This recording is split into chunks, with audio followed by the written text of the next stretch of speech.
Olá, pessoal, estamos aqui de volta então com o professor Renan. O professor Renan, ele é professor aqui da Faculdade Edu Vale, professor de História do Direito, Filosofia do Direito e também tem um canal no YouTube, tem página no Facebook, tudo quanto é lugar que vocês procurarem professor de atualidades, vocês vão encontrar lá o professor Renan. E ele já fez, no primeiro bloco, um retrospecto da nossa história política, e agora nós estamos hoje, eleições.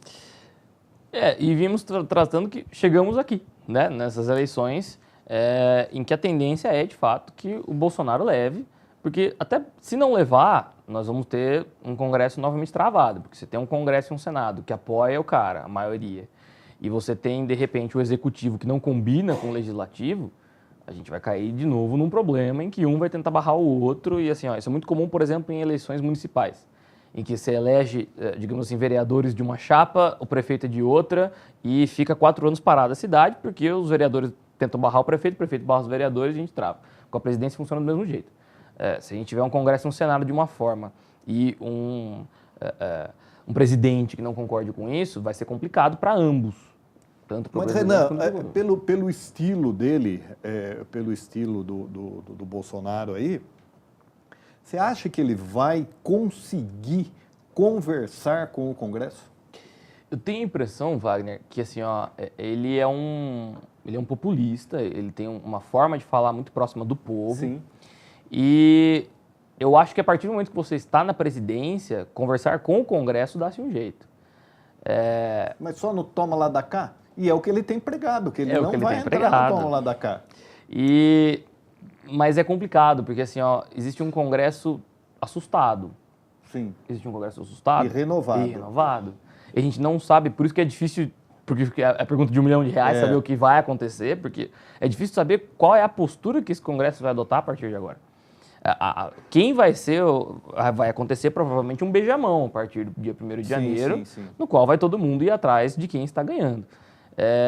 Duvido de que ele consiga cooptar certas partes do centro e acho que a gente vai cair quase que num bipartidarismo de novo. Nós vamos ter uma ala de uma posição, outra ala de outra, o que vai ser um negócio, digamos assim, novo desde a nova democracia brasileira, né, desde os anos 90.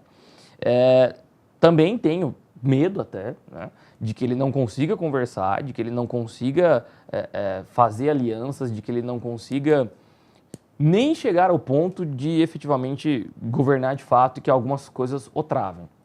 Mas, e tenho medo, claro, de que ele apele nesse sentido, que a nossa democracia esteja em risco. Mas hoje a gente não sabe do que vai acontecer. Você sabe que nessa semana aí teve uma matéria da Eliane Cantanhede no Estadão e ela sintetiza o problema, que é a militarização. Sim. Nessa linha que você está dizendo. O que vai acontecer, tanto que há uma das críticas que se há aí, que ele está militarizando, né, colocando o pessoal do militar. Será que no momento que tiver dificuldade, nós não corremos o risco, a democracia não corre risco? Corre.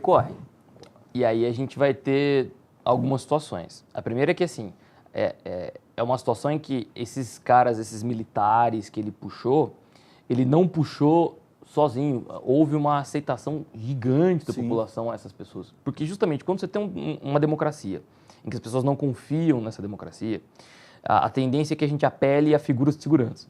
É a mesma coisa de quando a gente está com medo. Sim. A gente, quanto pessoa, se você está com medo, a tendência é que você vá buscar um lugar em que você se sinta seguro. Então, desde a criança, que se ela ficar com medo, ela corre por baixo, sai do pai, da mãe. Nós também fazemos isso. A gente precisa dessa figura. E, de repente, o cara soube se colocar dessa forma. E quem, para o brasileiro hoje, segundo pesquisas, é essa figura de confiança? Os militares. Sim. Os militares são a única instituição que ainda não sofreu, recentemente, abalos nesse sentido. Tanto que existe uma ala do Exército Brasileiro que não concorda com essa politização. Isso me preocupa também. Porque eles não acham que agora estão isentos e a gente gosta deles por causa disso. Exato. E sempre eles garantiram a democracia, né? Exato. E é isso que assusta, porque assim, essa própria ala do Exército não concorda, porque eles acham que o Exército tem que continuar com esse papel que ele está exercendo hoje. Mas outra ala não, outra ala acha que são os defensores da democracia e que precisam tomar as rédeas do país para si. Tanto é que a própria república foi proclamada por militares, a ditadura teve militares, então vários períodos da nossa história nós tivemos militares no poder porque o povo brasileiro tende a ver nos militares um papel de confiança, um papel de que eles vão resolver. Mesma coisa de quando aconteceu a intervenção no Rio de Janeiro. Exatamente. Se chamou militares, mesmo que efetivamente... Queimaram os militares. Você não tinha o que fazer. Não tinha o que fazer. Você não tinha o que fazer. A segurança pública, a gente sabe, é um problema gigantesco. Gigantesco. Ela não vai se solucionar só com uma intervenção. 6 meses aí. E uma intervenção para esconder as mazelas do governo, né? Porque uma intervenção é um curto espaço. E não deram também carta branca, né? Sim. Você só vai cuidar da segurança pública. Segurança pública está interligado com tudo. E mesmo que desse, isso é uma questão que a gente até levantou em um texto no site, assim, ó, o que você vai fazer? Você vai dar carta branca aos militares, os militares vão entrar e eles vão, basicamente, vamos supor, entrar atirando. E eles vão desmantelar o Comando Vermelho e o PCC, que são as duas maiores organizações criminosas que a gente tem no país hoje, eles vão desmantelar as duas, e aí você pensa, nossa, então agora a gente vai ter um período de paz, porque o PCC e o Comando Vermelho estão desmantelados. Não foi o que aconteceu no nosso vizinho ao norte, que é a Colômbia. Quando você desmantelou o famoso cartel de Cali, o cartel de Medellín, todos aqueles cartéis que aparecem naquela série Narcos e tal, que foram romantizados recentemente, quando você desmantelou aqueles cartéis, ao invés de paz na Colômbia, você teve um inferno. Porque ao invés de ter 2 cartéis que brigavam entre si de vez em quando pelo comando, você passou a ter 20. Porque a demanda pelo tráfico, vai continuar exatamente espaço vazio. Não, tem um sociólogo que é o Max Weber, que ele fala, não existe vácuo no poder. Sim. Então, sempre que o Estado não atingir, a população vai se organizar e vai procurar uma outra forma de organização. Então, é isso que você encontra, de repente, em várias periferias do Brasil, onde o Estado não chega, eles não se preocupam quem é o presidente, quem é o prefeito, eles têm prefeitos próprios, eles têm organização própria, eles têm lei própria, eles têm absolutamente tudo próprio. Então, não é um problema simples. E eu sinto que, inclusive, as pessoas que vêm votando neste PSL, por exemplo, vêm votando em vários candidatos aí, que eram ex-militares ou ex-policiais, confiam que esses caras vão resolver a segurança pública, mas eu tenho medo de que a solução que está se apresentando seja mais violência. E isso não necessariamente vai gerar o efeito que a gente está esperando, porque acho que a gente subestima o tamanho dessas organizações criminosas e a organização dessas organizações criminosas. Então, e essas organizações criminosas, elas não seguem regras. Não. E o Estado tem que seguir regras. O que cai no outro problema, se a gente entra numa ditadura militar, hoje, da maneira como estamos, eu não sinto que vai ser a mesma coisa que foi na última ditadura militar. Porque houve uma aceitação internacional quando aconteceu a última ditadura militar.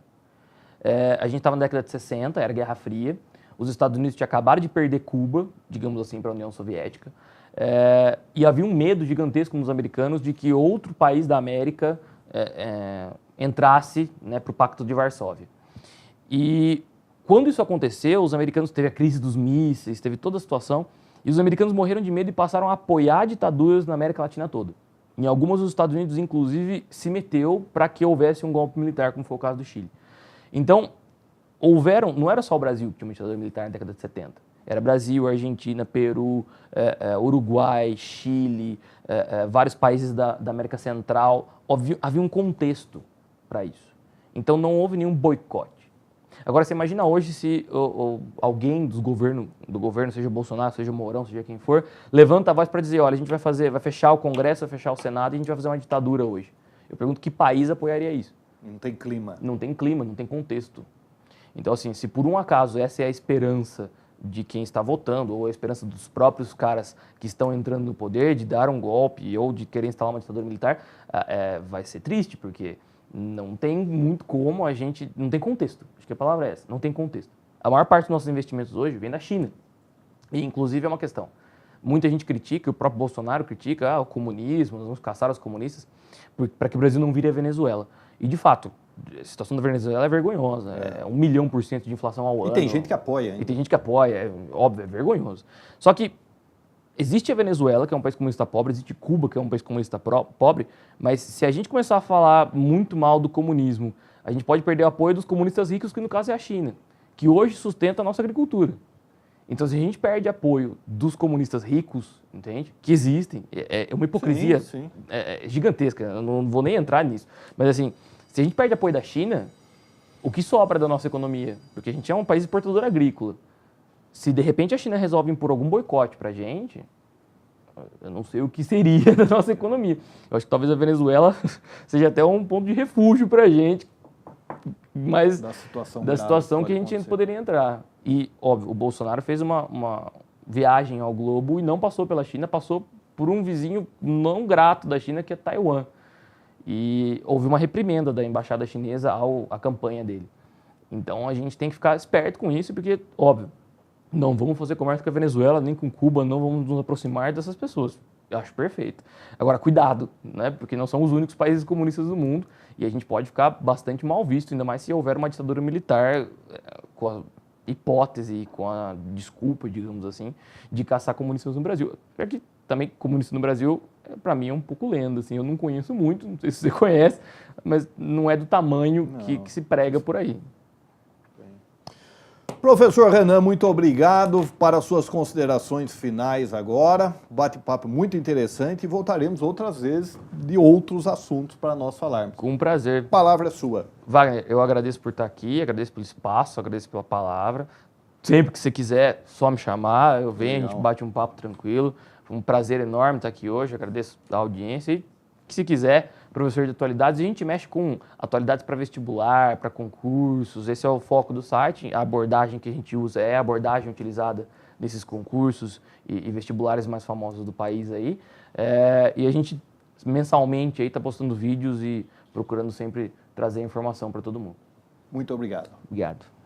Pessoal, encerramos aqui o nosso bate-papo com o professor Renan.